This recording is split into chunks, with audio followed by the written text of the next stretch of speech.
Let me know when I'm back, guys. I'm so sorry about that. And I honestly don't know if anybody can tell me, like, around the last thing that they heard before my internet, like, blooped out. I'm so sorry for that. If you can just tell me, like, the last thing that you guys heard before it... I mean, I could... You know what? I could just watch it real quick. Hang on one second.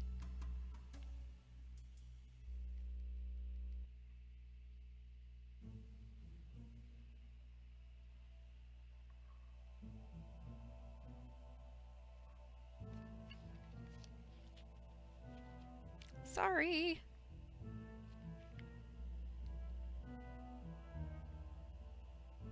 Well, my VOD isn't loading. They came outside round the corner. Okay, thank you. I'll start there.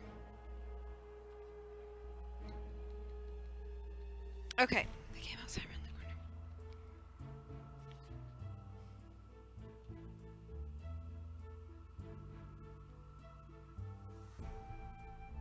Still in their antique dresses, the three girls rustled downstairs and raced out into the backyard. The yard was empty and still. "Where did she go?" Bess asked. The girls listened and looked. With the light of the full moon they could see very clearly. No one was there.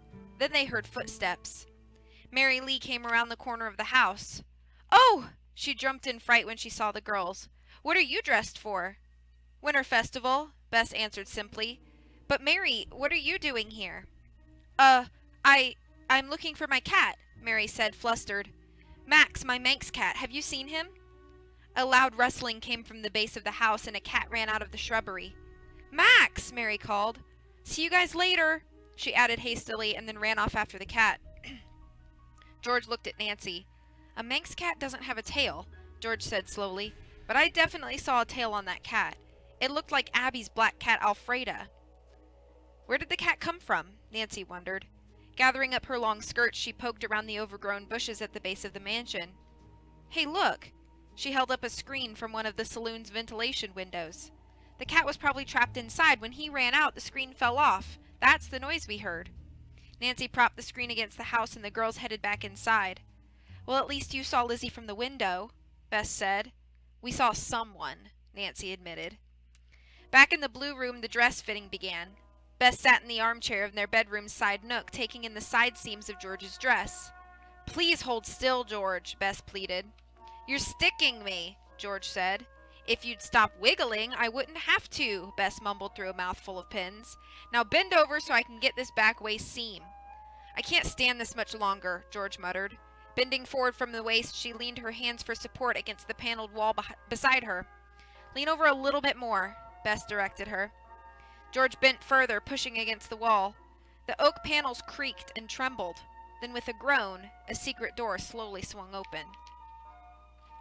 Okay, that's the end of chapter 11. I'm sorry for that interruption in the middle, and I'm sorry for anybody who's watching this later or watching this on YouTube. It's going to be slightly weird. Oh gosh, swag, come on. You like the word shrubbery? Also, I am just playing a playlist of Nancy Drew game music from a YouTube playlist. So, that's all. So, no, Summer doesn't make my playlists. I'm just playing them from a YouTube playlist.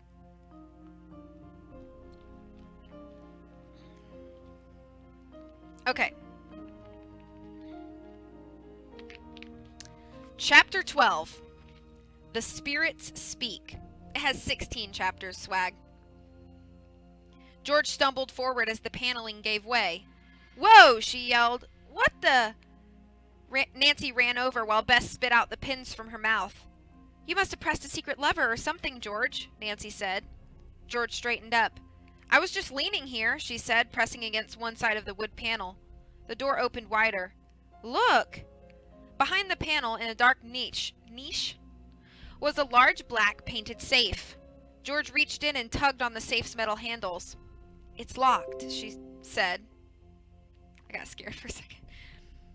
"Give it a try, Nancy," Bess urged. "Lizzie's secret may be inside." Nancy fiddled with the combination lock for a few minutes, one ear pressed against the dial to listen to the tumblers. At last she heard a click and the steel doors grated open. Inside the safe was a brown accordion file tied with black satin ribbon. Nancy pulled it out. "Let's look at it on the bed," she said. "Hurry," Bess said. "I can't wait."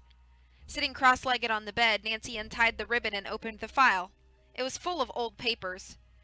Nancy examined the first document, a small sheet with Certificate of Marriage printed in elegant lettering at the top.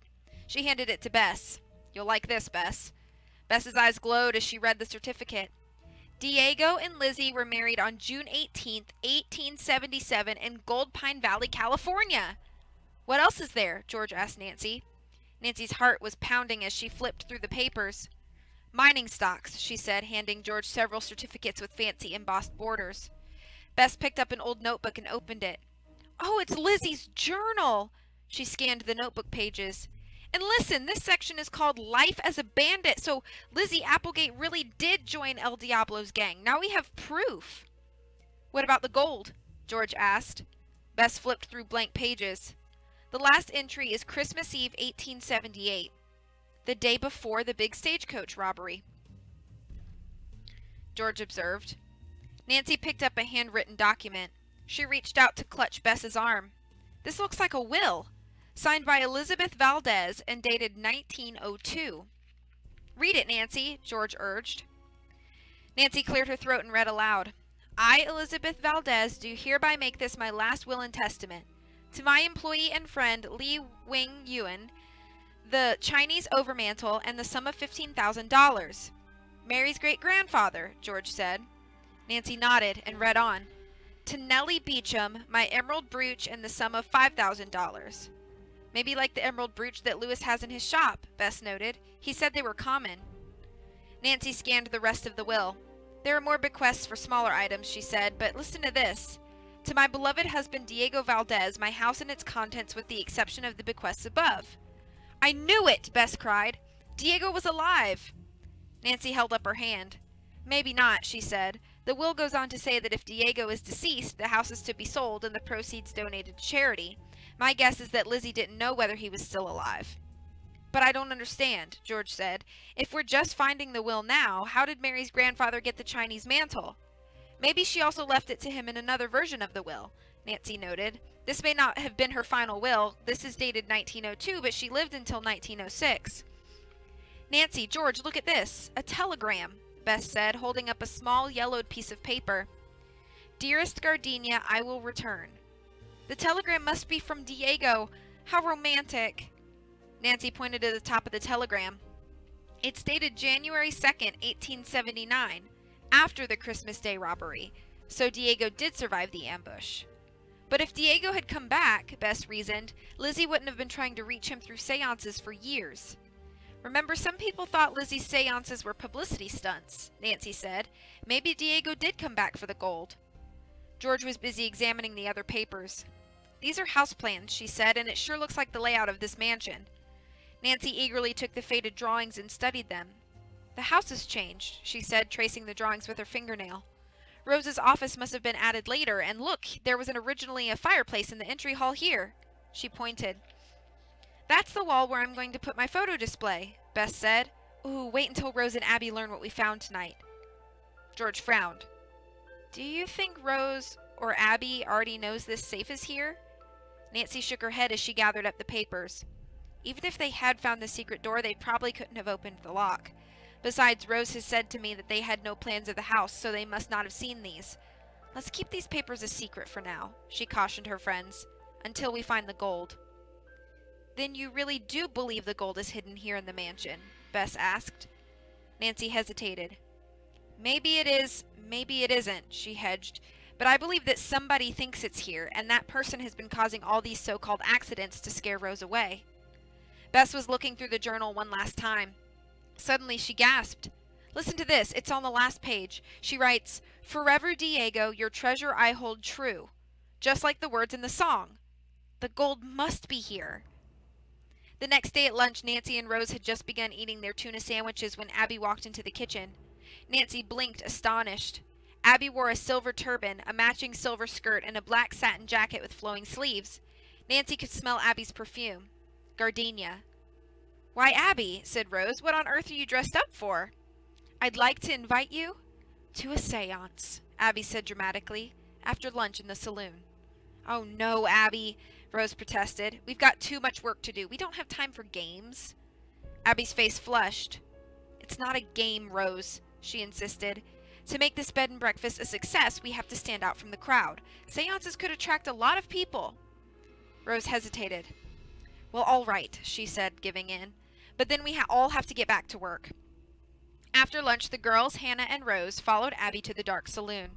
At the top of the stairs, Abby paused to take a candle from her jacket pocket and light it. Then she led them in a candlelit procession down the stairs. Chairs were set around a square wooden table by the piano. Several books lay on one corner of the table. "Please, sit down," Abby said, putting the candle and the candlestick on the piano. Once everyone had sat down, Abby was silent for a few minutes. Nancy felt restless. A seance seemed like a waste of time, except that she might learn something about Abby from it. "We will attempt to contact the spirits," Abby said at last, her voice low and solemn. "Join hands on the table." Abby began to hum softly. "Is there a spirit you wish to contact?" "Lizzie Applegate," Bess announced. "Lizzie Applegate," Abby repeated. "Lizzie Applegate, we ask for a sign. Spirits, speak!" Suddenly a rapping noise broke the silence. It seemed to come from the table. "The spirits are here," Abby said. "Lizzie, is that you? 1 rap for no, 3 for yes." There was a momentary silence, followed by 3 distinct raps. "Lizzie's here!" Bess squealed. "Is Diego here too?" 1 rap. A no. Suddenly a dog began barking. "That's Lizzie's dog," Bess said. But just then Bess's chair lurched forward. She screamed, grabbing the chair with both hands to keep herself upright. Now the table began to rock back and forth, first gently, and then with more force. The books fell with a resounding thump. Then one end of the table rose and stayed in the air. "Oh!" Bess gasped. The table fell with a thud. Abruptly, the piano burst out with a jangling tune. Nancy felt Hannah grip her hand tightly. She glanced at Hannah, who rolled her eyes, looking annoyed by Abby's theatrics. Abby rose and began to circle the room. Moving over by the bar, she was barely visible. Nancy heard a whooshing sound like wind coming through a tunnel. A silver-colored spirit seemed to float through the air above Abby. Nancy stifled a grin. This was the same figure she'd seen floating in the fog outside Abby's window her first night here. So that's what the equipment in Abby's room was for. Gradually, the spirit vanished. Abby circled the room, calling, "Speak to us, Lizzie." Returning to the table, Abby took the candle and a piece of paper from the piano. "We will ask for another message," she asked. She held the paper above the candle flame. The paper burned with a startling white flash. "The spirits have finished," Abby proclaimed. "The seance is over." Holding the candlestick, Abby began walking to the top of the stairs. "Is that it?" George asked flatly. Nancy shrugged. "I guess so." She and George followed Hannah, Bess, and Rose upstairs.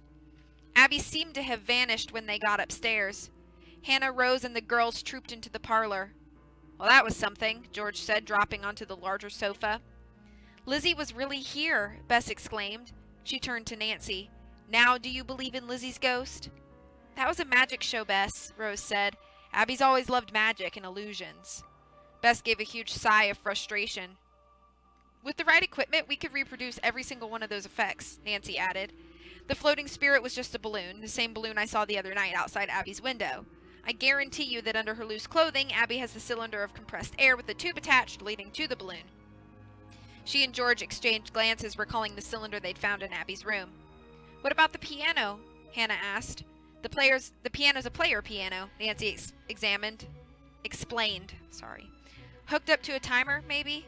And the magic paper that burned in a flash could be bought at any magic store." "But the wrapping table?" Bess asked. "Mediums have been producing wrapping tables for years," Nancy told her. "You could simply have a block of wood strapped to your leg, which you bang against the table leg. I don't know exactly how Abby made the table jerk and your chair lurch, but maybe she's got some sort of mechanical device." Bess crossed her arms. "Well, I still think Lizzie really was here," she said stubbornly. Just then the doorbell rang. Nancy went to open the door. Mary Lee was there. "Hi, Nancy," she said. I brought you that copy of the photo of my great-grandfather with Lizzie. Bess came up behind Nancy. Hi, Mary. Did you ever find your cat? Mary looked embarrassed. Oh, yeah. Good, Bess said brightly. Would you like to come up and get a better look at our dresses? As she led Mary upstairs, Bess flashed Nancy a look to say she'd pumped Mary about the night before in the garden. Well, back to work, George groaned, joining Nancy in the entry. I've still got half the yard to rake. I'll join you in a minute, Nancy said. Checking that Hannah and Rose were still in the parlor, Nancy slipped quietly downstairs to the saloon. Flipping on the light, she went over to examine the seance table. Nancy bent down to study the legs of the table. Underneath the third leg, she saw the floorboards were raised just slightly. Had they been knocked loose? Then looking closer, she noticed with a frown that they all ended in a straight line instead of ending unevenly at different lengths. Nancy's mouth dropped open. Those weren't loose floorboards she was looking at. It was a trapdoor. End of chapter 12. Let me catch up.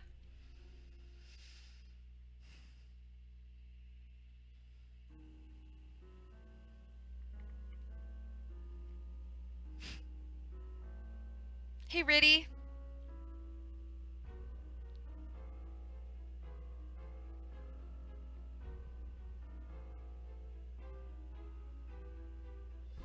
Seance more like a yance. You ate your ice cream from a plate?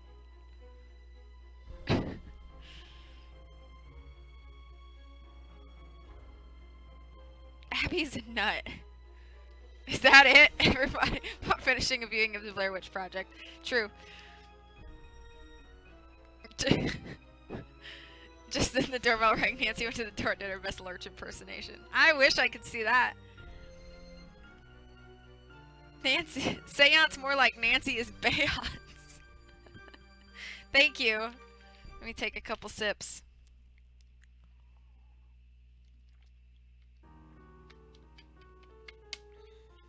I hope you guys are enjoying the music.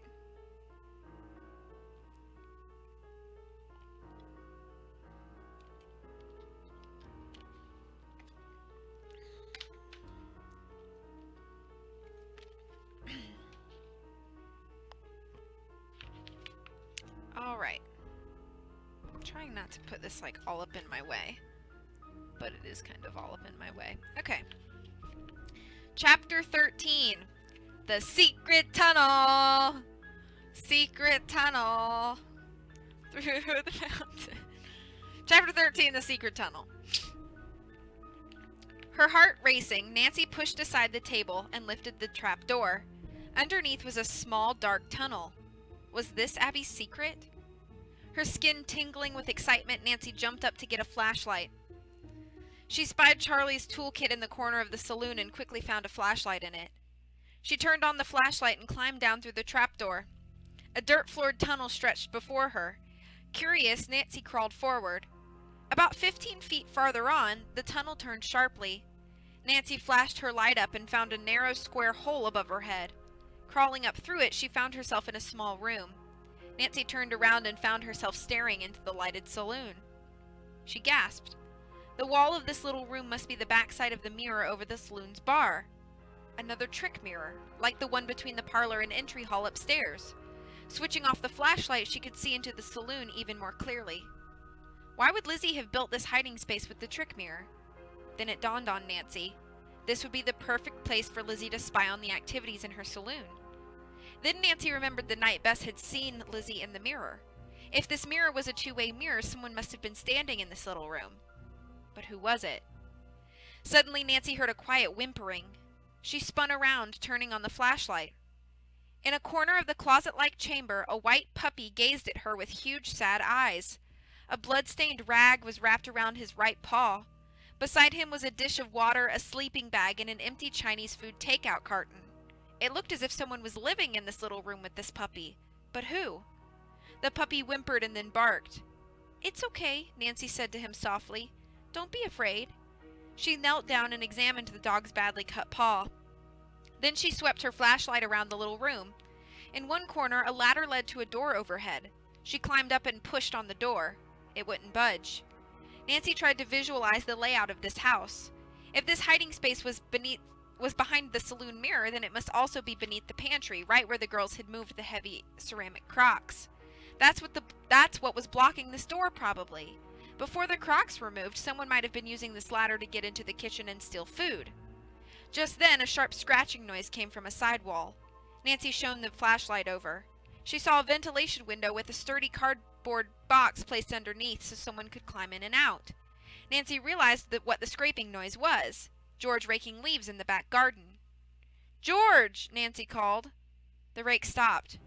"Nancy?" "Look for the window!" Nancy yelled. Nancy could hear the heavy shrubbery rustling. Then George peered through the small window. "Where are you, Nancy?" she asked, sounding baffled. "I'll explain later," Nancy said, "but first, take this puppy." She lifted him up through the window. "Puppy?" George said, surprised. She took him gently in her arms. "I'll meet you out front," Nancy said. She crawled back out through the tunnel and ran upstairs to the blue room.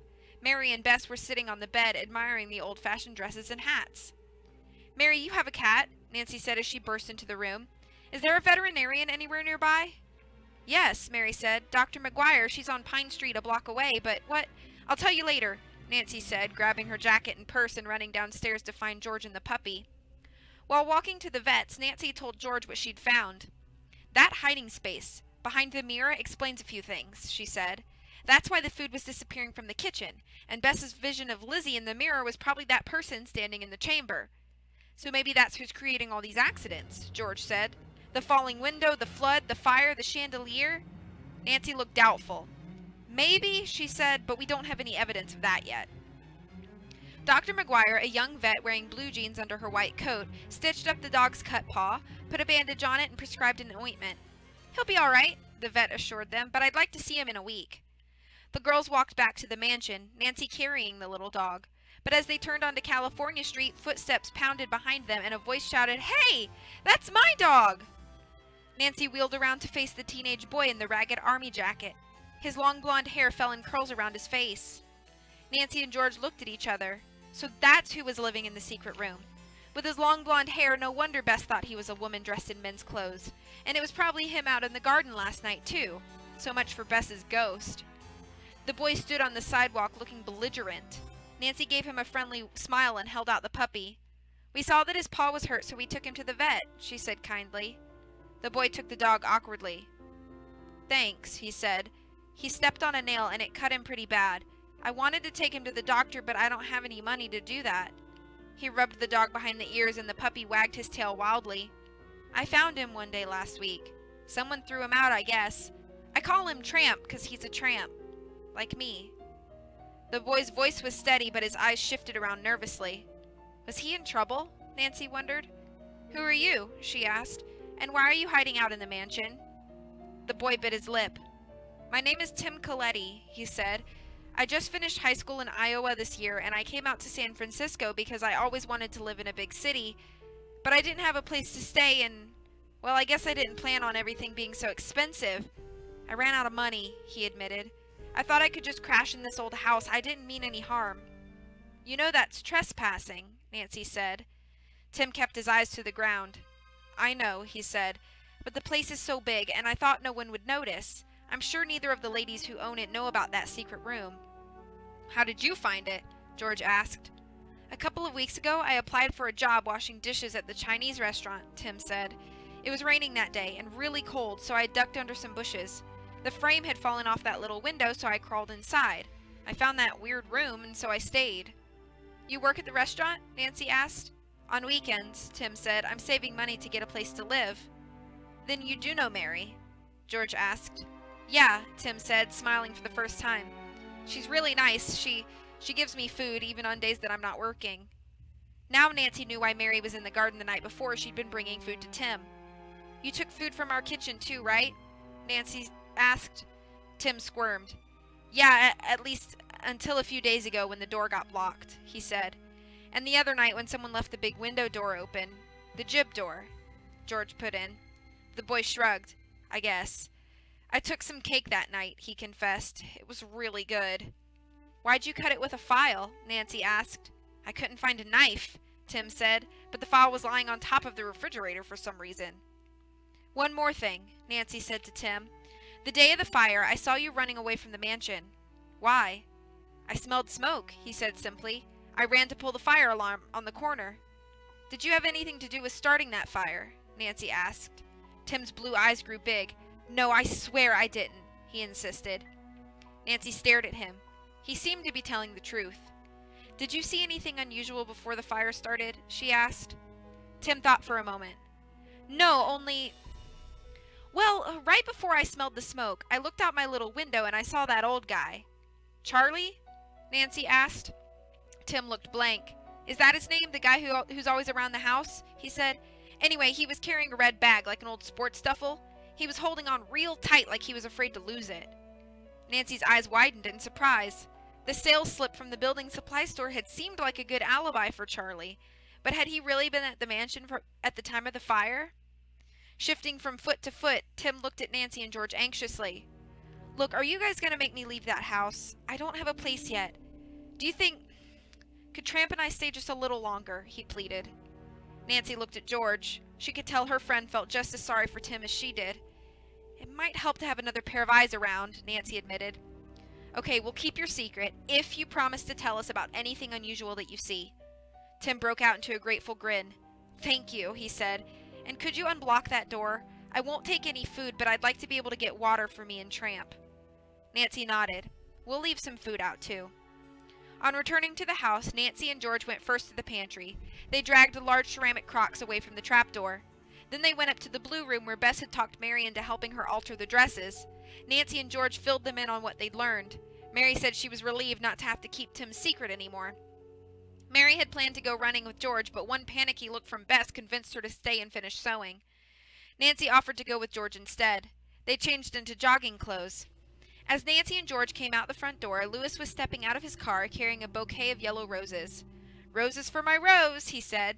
He winked at the girls and then waved as they started to jog off toward the Presidio.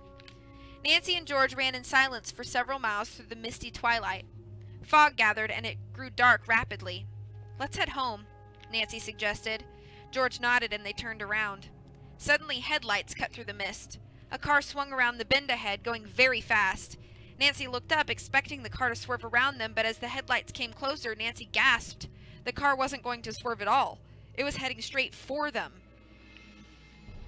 End of chapter 13. Secret tunnel. Yeah.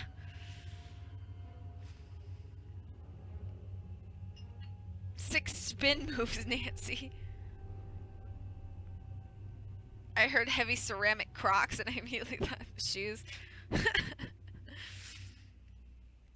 But first take this puppy, the Nancy Drew universe of Hold My Beer. Sounds like Billy. Ugh.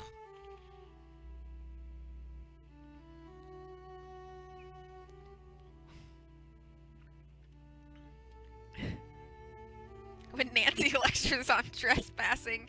Ah! Hi, Smokey. Roses for my Rose. Ew.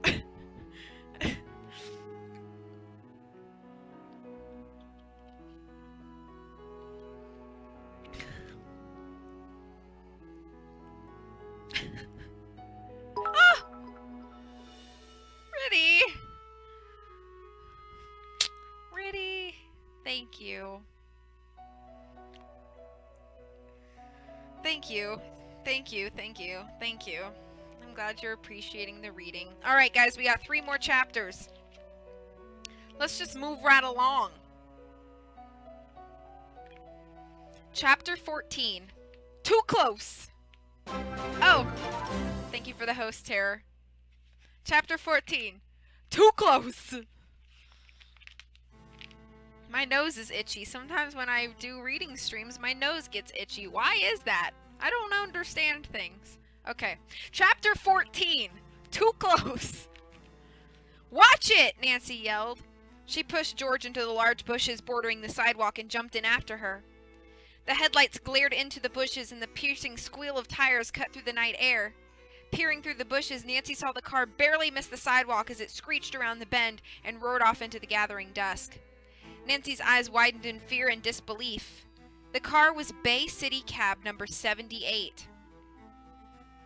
George rose, brushing the dirt and leaves off. That was close. Too close, Nancy said, standing up. I guess that driver didn't see us because of the fog, George said. I think the driver of that car did see us, Nancy said firmly, because it headed right for us. But it veered off at the last minute as if he only wanted to scare us. She drew a breath. It was a Bay City cab, George. Charlie drives a Bay City cab. George stared at Nancy. Was it him? I don't know, Nancy said, but I know how to find out. The girls jogged back to the mansion. Nancy bolted up the stairs, ran to the blue room, and got Lieutenant Chin's card from her purse. Then she went back down to the kitchen phone to dial his number. You said to call if I needed help, Lieutenant, she said as he picked up the line. What can I do for you, Nancy? He asked. I need to know who was driving Bay City cab number 78 this evening, Nancy said. I'm sure I can get that information, he said, sounding puzzled. But why? Is this a police matter? It might be, Lieutenant. That cab just tried to run us down, Nancy told him. Lieutenant Chin paused. You're sure the driver just didn't see you? He said cautiously. It is possible, but I don't think so, Nancy replied. I'll get you the info, the police detective assured her. I trust your instincts, but Nancy, please be careful, and when it's time, you must call in the authorities. I know that, Lieutenant, Nancy said. Good, I'll get back to you, he said.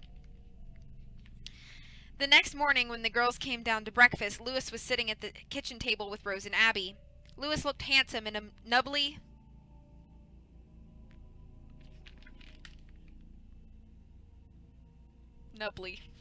gray sports jacket and charcoal gray slacks.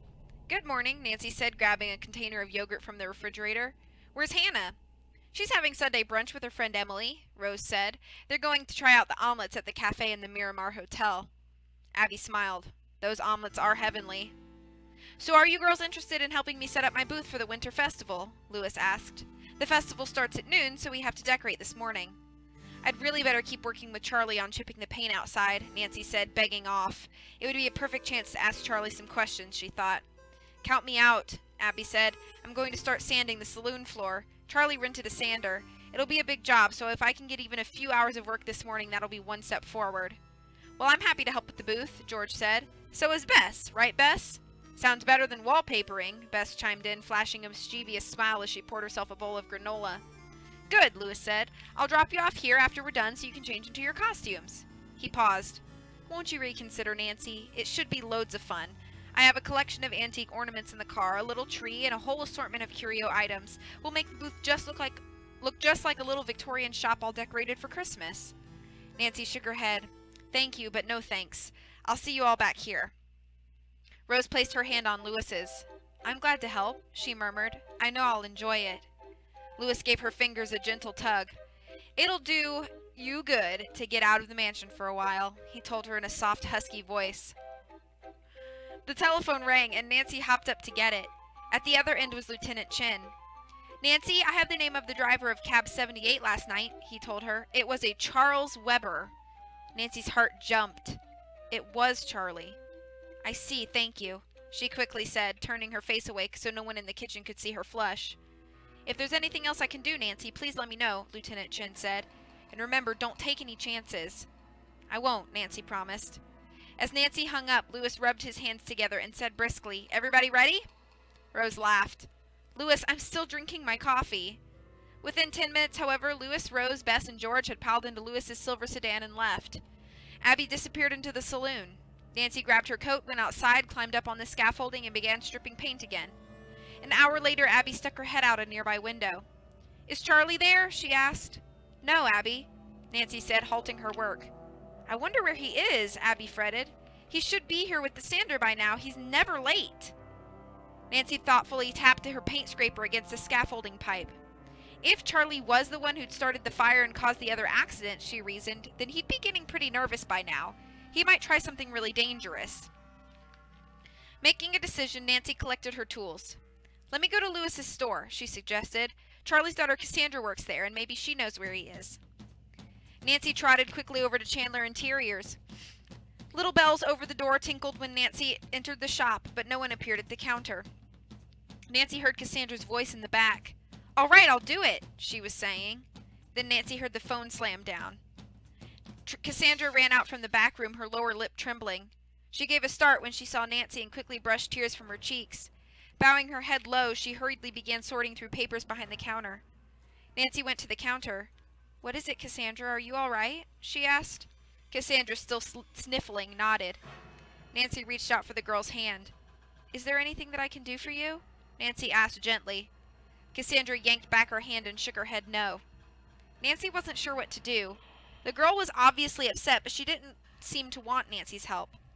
"I won't stay long," Nancy said. "I was just wondering if you knew where your father was. We expected him at the mansion earlier today." Cassandra shook her head once more and blew her nose with a tissue. "I don't know," she muttered, not looking at Nancy. "I have to go now." She wheeled around and darted back to the rear office. Nancy left the store wondering what Cassandra was so worked up about. Could it be something to do with her father? Nancy returned to the mansion and walked into the entry hall deep in thought. Standing beside one of the built-in carved benches, she looked down. There lay the photo Mary Lee had brought the day before. The one of her great-grandfather and Lizzie Applegate in front of the carved mantel. Nancy stood still and stared at it hard. Something in her mind clicked. The house plans they'd found in the safe the other night showed a fireplace in the entry hall. That must have been where the carved mantel had been. She looked over and spotted the wall where the fireplace must have been located right across from the front door. Nancy walked over to the wall. She pulled back the canvas tarp covering the floor. The floorboards just in front of the wall had a slightly different color and wood grain than the other floorboards, as if they hadn't been part of the original flooring. That made sense, Nancy thought. When the fireplace was removed, a new patch of floorboards must have been laid to fill the gap. Suddenly, Abby came rushing out from the back hall. "Nancy, the desk clerk at the Miramar just called," she said breathlessly. "Hannah's sick. She needs you to pick her up." Nancy looked at Abby in alarm. "Hannah? Hannah was never sick." "Did the clerk say what was wrong?" she asked. "No, just that Hannah had become very ill very suddenly," Abby said. She looked genuinely concerned. "You can take my car," Abby offered. "Or do you want me to go with you?" No, you can stay here," Nancy said. "With all these accidents, someone should be here and watch the house." "Okay," Abby said. "Here are the keys." She fished a keychain from her skirt pocket and tossed it to Nancy. "The car's in good shape. I got new brakes a few months back and the engine had a tune-up 2 days ago. But the Miramar is in the steepest part of town. Are you okay driving on steep hills?" "I've driven the hills of San Francisco before," Nancy said, "but I'll be careful. Thanks." Following Abby's direction to the Miramar, Nancy drove Abby's little green car downtown, fighting back waves of anxiety. She found a parking space near the entrance and pulled in. She ran past the taxis and limousines waiting right in front of the hotel, past the doormen dressed in top hats, and into the red-carpeted lobby. But just as she swung around a tall Christmas tree, she ran right into Hannah's arms. "Nancy, what on earth are you doing here?" Hannah asked. Nancy hugged Hannah. "Oh, Hannah, you're all right," she gasped in relief. "I was so worried. What happened?" "What are you talking about, dear?" Hannah asked. Emily Foxworth came up beside her. "We've just had the most lovely breakfast," Hannah said. "Cheese omelets with wonderful fried potatoes. Emily was about to give me a ride home." "I gave Hannah that article for you, the one I mentioned about the gold treasure hunters," Emily added. Hannah reached into her purse and pulled out several photocopied pages. Nancy frowned. "Thank you, Emily," she said absently, taking the article and tucking it into her purse. "But Hannah, the desk clerk called the mansion a little while ago and said that you'd gotten quite ill." "What?" Hannah said indignantly. "I'm quite well, thank you." Nancy went to check at the front desk, then at the cafe to see if anyone on the staff had made a telephone call about Hannah Gruen's illness. No one knew anything about it. Her mouth set in a grim line, Nancy walked across the lobby to rejoin Hannah and Emily. Maybe this was just a ruse to get me away from the mansion, she thought. Had someone called, pretending to be the desk clerk, or had Abby simply made up her story about receiving a phone call? "I'll ride home with Nancy, then," Hannah was saying to Emily when Nancy returned. On the way to the car, Nancy shared her concerns with Hannah. "Someone wanted me out of that mansion," she declared. "That must have been the reason for the phony phone call. There could be trouble waiting for us back at the house." "We'll be careful," Hannah said. They got into Abby's car and Nancy pulled away from the curb into the heavy traffic. She guided the green car over the top of the hill and started down the steep incline. Stepping on the brakes, she shifted the car into low gear. She let up the brake, then pressed down again. But when she pressed on the pedal this time, nothing happened. Nancy raised her foot and stepped on the brake again. Nothing. "Nancy, slow down!" Hannah cried, gripping the dashboard. I'm trying, Nancy exclaimed. Adrenaline shot through Nancy's body as she furiously pumped the brake pedal, but the car had no brake. End of chapter 14. Let me catch up.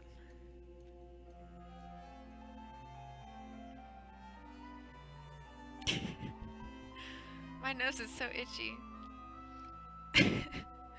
Too close.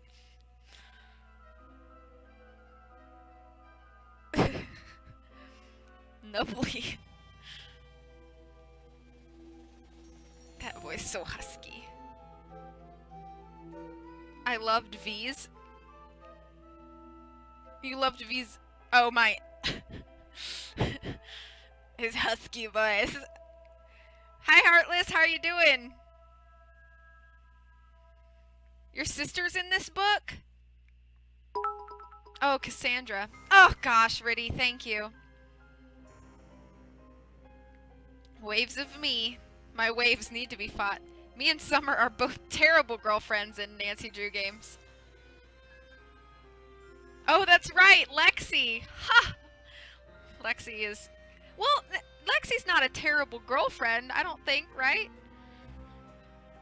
She was just a girlfriend. Hi, Gloria, how are you doing?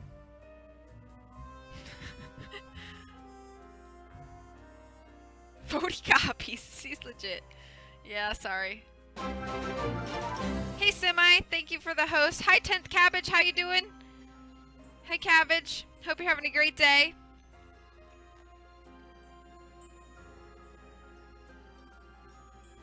You should be salad.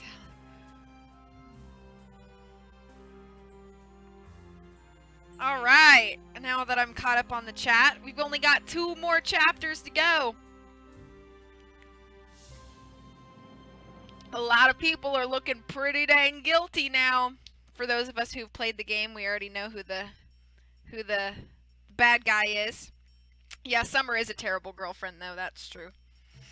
How you doing, Gloria? I'm gonna get started on this next chapter, though, so I'll catch up with you again in a minute. We only have 20 pages. 2 chapters, 20 pages. I always look guilty, but I'm not in this book.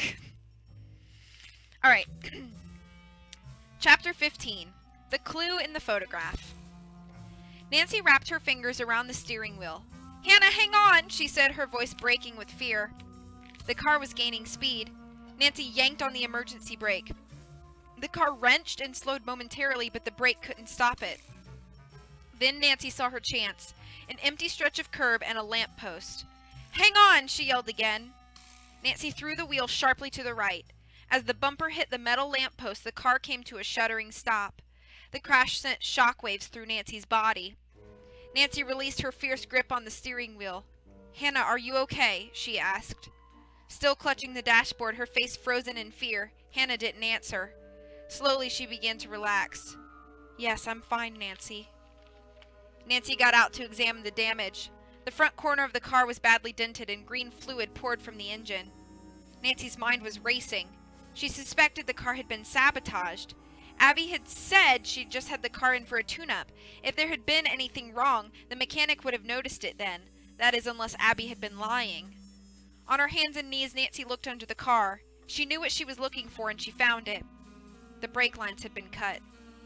Nancy stood up slowly. Someone had tried to kill her and Hannah. Who?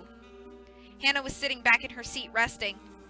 I'm going to call a tow truck, Nancy said. I'll run back and use the phone at the hotel. Will you be okay until I get back? Hannah nodded. Nancy turned and started jogging back to the Miramar. Just then a silver sedan came over the top of the steep hill. Lewis. Lewis tapped lightly on his horn, then pulled his car over to the curb. He jumped out and ran to join Nancy and Hannah. Lewis! Hannah exclaimed. Thank heaven you're both all right, Lewis said.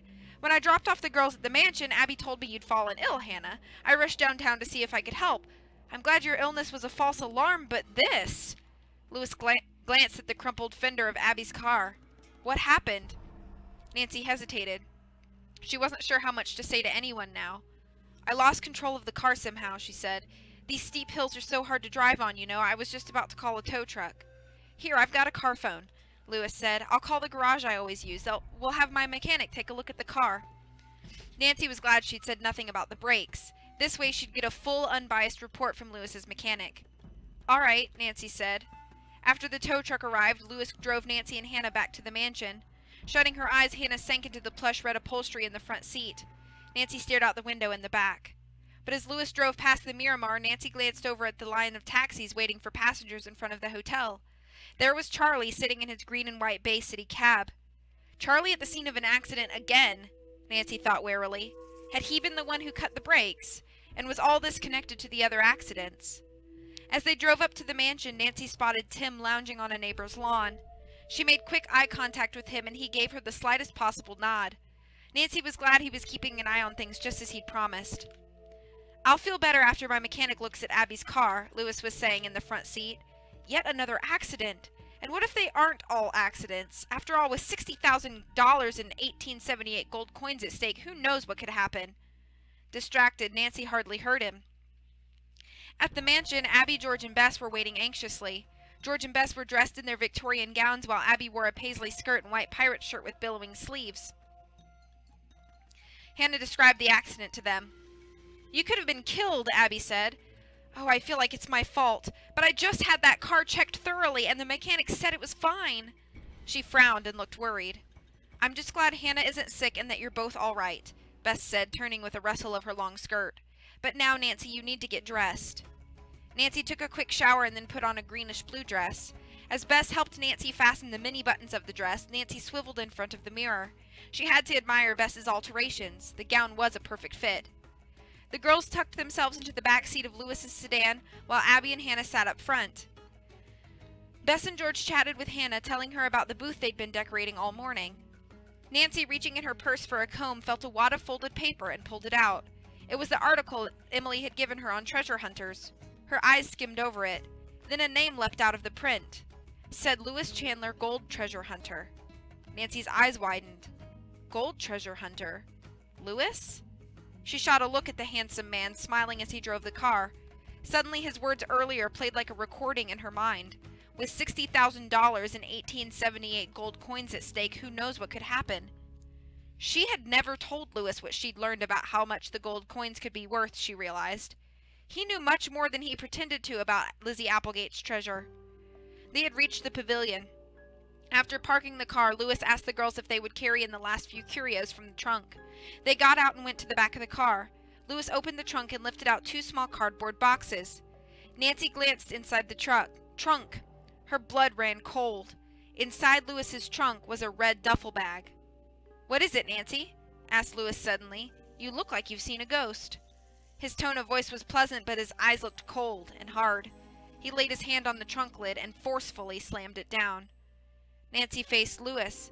Without more evidence, she knew she couldn't just accuse him of causing the accidents. She just shook her head. "I'm fine," she said, and turned away. Carrying boxes, the girls followed Abby and Hannah into the pavilion. Nancy could feel Lewis's eyes boring into her back as he walked behind her. The festivities had already begun inside. People strolled around the edges of the huge high-ceilinged room to visit the colorful booths and tables that lined its 4 sides. Holiday music filled the air and many people wore costumes. As Nancy and the others made their way through the noisy crowd, Nancy saw an elf skip by, followed by a fairy princess and then a vampire. On a small stage at one end of the square, children used long sticks to strike at a golden tasseled piñata overhead. "Isn't this wonderful?" Bess cried. Nancy nodded, but her mind was so full she couldn't enjoy the merriment. Lewis had an old red duffel bag in his trunk. Tim had said the old guy left the mansion with a red duffel just before the fire. She assumed he'd meant Charlie, but what if it was Lewis that he saw? Now that she thought about it, on the afternoon of the fire, Lewis was already at the mansion when the others got there, but he hadn't called the fire department. Had he set Rose's letters on fire, then carried the old documents away? Were Lizzie's papers in his bag right now? Rose was waiting for them at the Chandler Interiors booth. Out of the corner of her eye, Nancy saw Lewis put his arm around Rose and kiss her under the mistletoe. His eyes gazed coolly at the crowd in the hall as he held Rose firmly.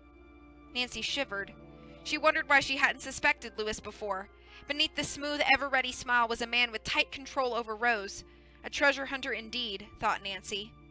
Lewis leaned over to speak to Abby. Nancy quietly tilted her head, listening. "I made a phone call on my way in," she heard Lewis tell Abby. "My mechanic looked at your car. The brakes are fine. He said they may have overheated. Maybe Nancy was riding them too hard." Nancy clenched her teeth. Lewis was lying. Nancy had seen the severed brake line herself. With a nod, Nancy signaled to Bess and George to walk off with her. They walked past many booths where artists and shop owners displayed quilts, ceramics, beadwork, metal sculpture, and handmade ornaments. Once they were well away from Lewis's booth, Nancy told the girls what she had just discovered. "So Lizzie's treasure is at the heart of this case," Bess said. "Poor Rose. She really likes Lewis." Nancy nodded. "I know, but we have to prove Lewis guilty before he hurts someone," she said. "How?" asked George. "We need to examine his red bag," Nancy said. "If Lizzie's papers are inside, we'll have good reason to believe Lewis started that fire. We have to get into his car trunk." The girls passed the booth with beautiful stained glass. Next to it was the Lee's booth serving Chinese food. Mary waved at the girls. Wearing a red brocade robe and a matching headdress, she looked like a Chinese princess. "What an amazing outfit, Mary," George said. "Thanks," Mary said. "And look at the three of you. Those gowns look fabulous." "Thanks."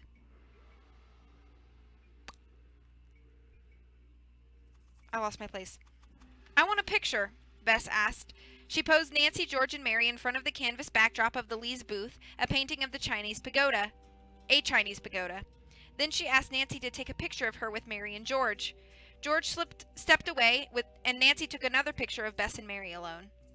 Nancy had just peeled back the paper from the third photograph when Hannah came up behind her. "Oh, let's see the picture," she said. Nancy passed Hannah the snapshot of Mary and Bess in front of the pagoda. Hannah scanned the photo. "Huh," Hannah said, nibbling at a fingernail. "There's something very familiar about this scene. Mary in her Chinese robe, Bess in her long gown and big hat, the pagoda behind them. Oh, I know! It's the picture that Bess showed me of Mary's grandfather and Lizzie in front of that Chinese mantle." Nancy glanced at the photograph, then at Bess and Mary. Bess was tapping her toes and idly singing the song from the Bandit's Treasure, which she'd been humming all day. "I'll wait for you by the Golden Gate and hold your treasure true," she sang, "where the rainbow ends in Christmas gold and the phoenix rises too." Suddenly, Nancy pictured the rainbow cast by the stained glass on the wall where the fireplace once was. Nancy imagined the Chinese mantle with its rising phoenix set in its original location over the fireplace. "Where the rainbow ends in Christmas gold. And the phoenix rises too." Nancy quivered with excitement.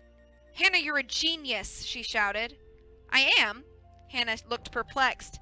"Yes," Nancy said. "Tell me, what do you find at the end of a rainbow?" "Why, a pot of gold," Hannah answered. "Right," Nancy said. "You've solved the mystery, Hannah." End of chapter 15. Only one more to go. Let me catch up. There was a lot of chat happening.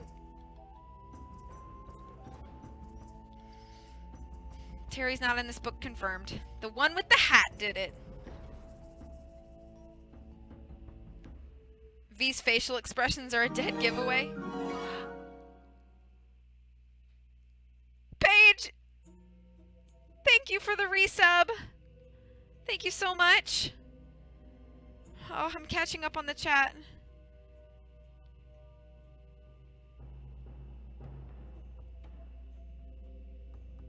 Not guilty. I hate it when you go into a shop, but don't I? Hello, Keeble. Nice to meet you.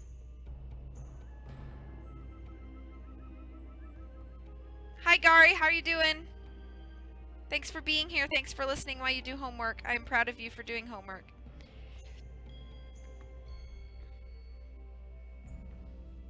Lewis is an elephant. Oh gosh, Riddy, thank you. There's so much jail time happening. I'll make it pretty just by wearing it, duh. Cursive nonogram, that sounds perfect.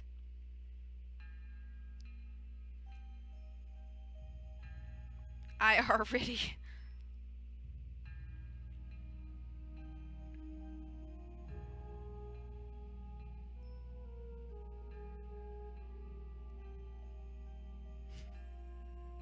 Okay, thank you for that, Smokey. That resub, though, thank you so much. Sound of Music reference for the win. That moonbeam. Aw, thank you so much, Paige. You didn't even say hi. Thank you so much. I really appreciate that, and I appreciate those bits again, Riddy, as well. All right, guys. We got one more chapter. No, I'm not going to read that out loud, Smokey. I'm just not. No. I've been reading all day.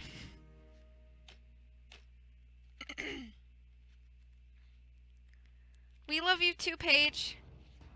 Final chapter hype. Okay, here we go. Chapter 16. Yerba Buena Gold. Lizzie's gold is buried in the mansion, Nancy whispered to George. Just like in the song, it's at the end of the rainbow, a rainbow cast by the stained glass where the phoenix on the Chinese mantle once rose. George gasped. Nan, that's brilliant. Let's go find it. Find what? Bess demanded as she strolled over. Nancy glanced at her watch. It was 1:30. There's no time to explain, she said quickly. Bess, you and Hannah go back to the antiques booth. Try to keep Louis from leaving, and if he does leave, call me at the mansion. Call me at once. Outside, Nancy and George flagged a taxi that was just letting someone out. As it pulled up to them, Nancy frowned. It was a green and white car, a Bay City cab, but luckily Charlie wasn't driving it. Nancy gave the driver the address of the mansion, asking him to hurry. Before she could stop him, he picked up his radio transmitter and told his location and destination to his dispatcher. She winced. In his cab, Charlie would hear that radio message and know that a cab was heading from the Winter Festival to the mansion on California Street. He might figure out that someone was on to him. When the cab pulled up in front of the mansion, Nancy quickly paid the driver, and she and George jumped out. Barging through the front door, Nancy saw the rainbow on the blank wall. She placed her hand on the wall at the end of the rainbow. The phoenix in the Chinese mantle used to sit right here over the fireplace, she explained. But where's the gold? George asked. The phoenix is supposed to rise from its own ashes, Nancy said. In the old fireplace, George said excitedly. We need a tool to pry up these boards. Nancy snapped her finger. Charlie's toolkit. Holding her full skirt before her, Nancy ran to the saloon and returned with the toolkit. Using a chisel, she began prying up the floorboards. Suddenly, Nancy heard footsteps on the outside steps. Her heart jumped into her throat and she whirled around. Tim stuck his head in the front door. I saw you run into the house, he said. What's up? A treasure hunt, George replied. In a far corner under the boards, Nancy's groping hands touched something soft. She gave a tug and out came a canvas bag tied with rope. Her hands trembled excitedly as she untied the cord and held the bag upside down. Gold coins poured out. Nancy picked up the coin. 1878. The loot from the Christmas Day robbery, George said, clearly awed. Christmas gold! At that moment, the telephone in the office rang. Nancy leapt up and ran over to answer it. Nancy, it's Hannah, she heard the housekeeper's familiar voice. Louis left the festival in a taxi 10 minutes ago. I had to wait for a phone to call you. Nancy's heart began racing again. Louis would be here any minute. Thank you, Hannah. Nancy hung up the receiver and hurried back to the entry hall. Louis is coming. Pack up the gold, she said to George and Tim. And fast. We don't have much time. I have to call Lieutenant Chin. Just then, Nancy saw a shadow sneaking past the glass door at the rear of the entry hall. The door burst open. Charlie loomed in the doorway. He must have come in through the kitchen, Nancy realized. Then the front door burst open, too. Louis stood there, a small silver gun in his hand. He no longer looked charming and polite. His eyes had hardened into a cold stare, and the corners of his mouth were pulled down. Run, Tim! Nancy yelled. Tim sprinted past Charlie, ducking under his arms. Go after him! Louis shouted. Charlie spun around and ran, limping out after Tim. Louis stared at the gold, his eyes gleaming, but he kept his gun pointed toward the girls. Nancy backed against the wall. Charlie returned. The kid got away. Nancy silently breathed a sigh of relief. If Tim remembered what she'd said a moment earlier about calling Lieutenant Chin, she felt sure he would call the police. If she could just keep Louis talking until the police arrived. But she also needed a weapon just in case. She began to fidget with the tiny bonnet perched on her head. If she could find the hat pin. George saw Nancy's movements and understood at once. Still kneeling, George reached slowly for her hat on the floor beside her. George's fingers searched among the plumes and then stopped. George had found her hat pin now. So you were the other bidder on the mansion, Nancy said calmly to Louis, hiding the hat pin in the palm of her hand. He sniffed and shrugged. I was out of the country purchasing antiques when the mansion came up for sale, he said. I'd been waiting for it for a couple of years. When I returned, I made an offer much higher than the asking price, but then Rose and Abby matched it. How did you figure out about the gold? Nancy asked, playing for time. Lewis let loose a short, barking laugh. A woman came to my store to sell a brooch, the emerald brooch your friend Bess admired so much. When I inquired about the brooch's history, the woman said her grandmother, Nellie Beecham, had been willed the brooch by Lizzie Applegate. She said her grandmother had told her stories of Lizzie's hidden treasure. I was already familiar with Lizzie's history. I was sure the treasure was here. So after Rose and Abby bought the house, you started creating accidents, Nancy said. Yes, he replied, with Charlie's help. In fact, it was Charlie who let me know you were here just now. He heard your driver on the cab radio and swung by the pavilion to let me know. Nancy turned to Charlie. It was you who cut the cords on the window so it would crash? You left the tap running that caused the flood and you filed down the chandelier chain? Yes, Charlie said gruffly, his face reddened. Nancy thought he seemed embarrassed. But why did you leave the file on the refrigerator? George asked Charlie. Charlie shrugged. I took the chandelier to the kitchen to clean it, to wash the globes and crystal pendants. That's where I filed the chain. I just finished when Abby barged in and wanted to help. Since my toolkit was out in the entry, I just put the file on the refrigerator real quick so she wouldn't see it. When I came back to the refrigerator for it the next day, it was gone. Nancy nodded. Tim had taken the file that night to cut the cake. You almost ran us down in the Presidio, she said to Charlie. Why?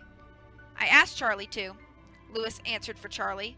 When I dropped off the roses, I saw you two jogging toward the Presidio. I figured you needed to be discouraged somehow from your little detective efforts. You left the threatening note on our pillow, Nancy said to Lewis. Yes, Lewis said with a chilling smile. The gardenia fragrance was a nice touch, wasn't it? I hoped you'd suspect Abby since she has the gardenia perfume. I gave it to her myself. You cut the brake lines? Nancy asked Lewis. Lewis shook his head. I had Charlie do that. I told him where you'd be. I had Cassandra make that phony call about Hannah. Cassandra? Nancy asked. Had she helped with the sabotage too?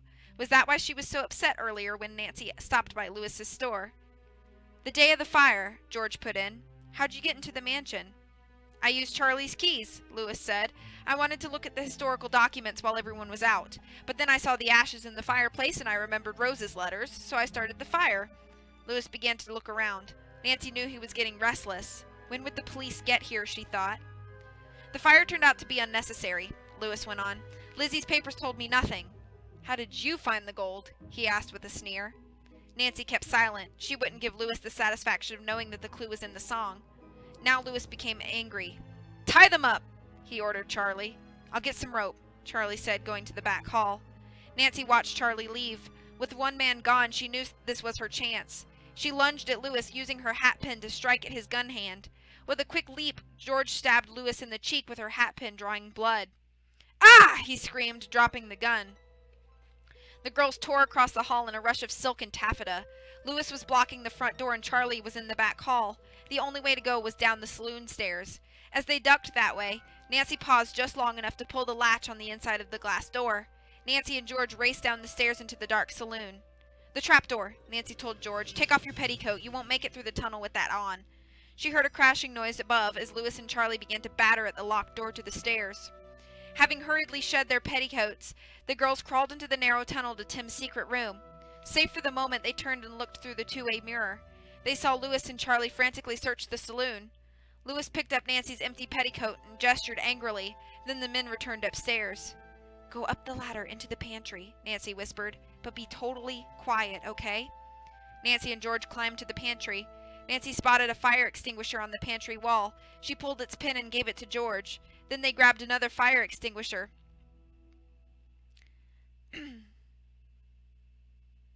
From the back hallway.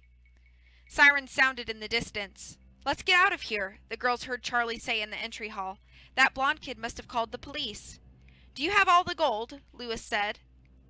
Now! Charging into the entry hall, the girls swung the fire extinguishers before them, spraying the men. Just then, Nancy saw the front door open. Police! I'll wait in Yerba Buena town, in a house high above the sea.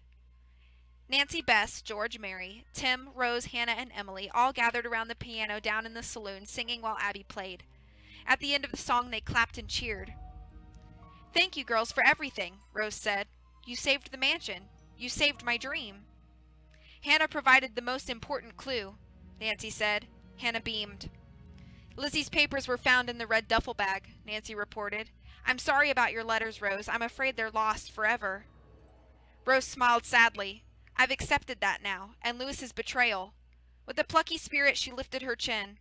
Abby, I'd like to donate Lizzie's papers to the public library. Of course, Rose, Abby said. What will happen to Lewis and Charlie? Bess asked. I just spoke to Lieutenant Chin, Nancy answered. Both men are in custody. The police will go easy on Charlie. Apparently, Cassandra once stole a valuable silver pendant from Lewis's shop, and Lewis used that to blackmail her and Charlie into helping him.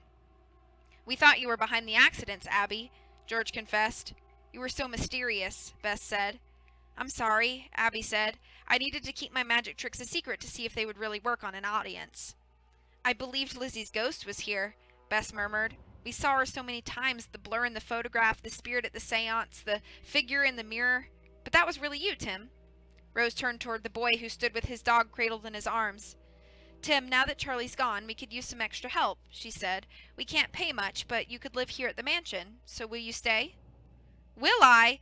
Tim's blue eyes opened wide. That is great, thank you. Tim hugged his dog to his chest. Can Tramp stay too? Tramp too, Rose said. As long as he doesn't chase Elfrida, Abby added with a teasing voice. Who gets the gold now? Asked Bess. The courts will decide who the bandit's treasure belongs to, Rose answered, but the California Express Company people told me that they will honor their old reward for finding it, $3,000. This whole story has been great publicity for them. We can use the reward money to help renovate the mansion, Abby declared. The golden gardenia will bloom again. She struck a chord on the piano. Let's take a photograph, Bess said. Everyone stand in front of the bar. Bess bustled around, posing everyone. Perfect. Smile! Bess snapped the picture. A minute later, Bess pulled back the film. Once again, they saw a ghostly apparition in the background. Lizzie? Bess wondered. What do you think, Emily? She showed her the photograph. Emily shook her head. I have no idea what caused this, Bess. It doesn't really look like a reflection of light, I must say. Just then, the saloon lights flickered and the scent of gardenia seemed to waft through the air. Nancy shivered in spite of herself. She glanced over at Abby. Don't look at me, Abby said. No tricks tonight. I told you guys, Bess insisted. Lizzie's ghost is here. Nancy smiled and shrugged. It is weird, Bess, she admitted, but I guess some mysteries are better left unsolved. And if a brilliant detective like Nancy Drew says that, Rose laughed, you know that it's true. The end! Let me catch up.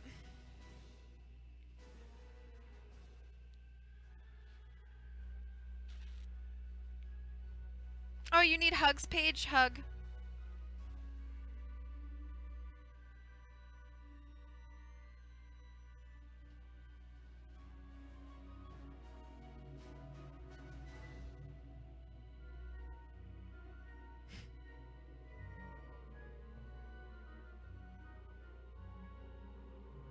Yes, you should stream more, Paige, for sure. Oh, gosh. Thank you for those bits.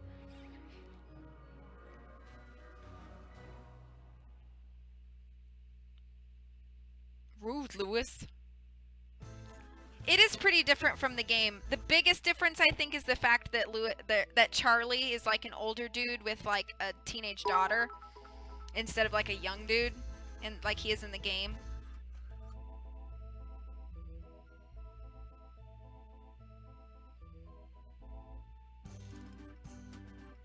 Lizzie's sistery. Blah.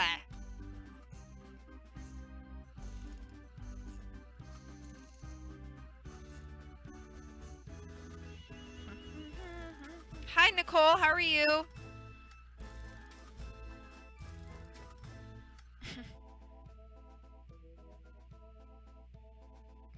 Be totally quiet. Chomp some Pringles in the pantry. Yeah, the good old chandelier trick isn't in the book. Charlie is evil. Charlie is Ned. Ned is evil. Ned is not evil. Yeah, I agree with the page face. The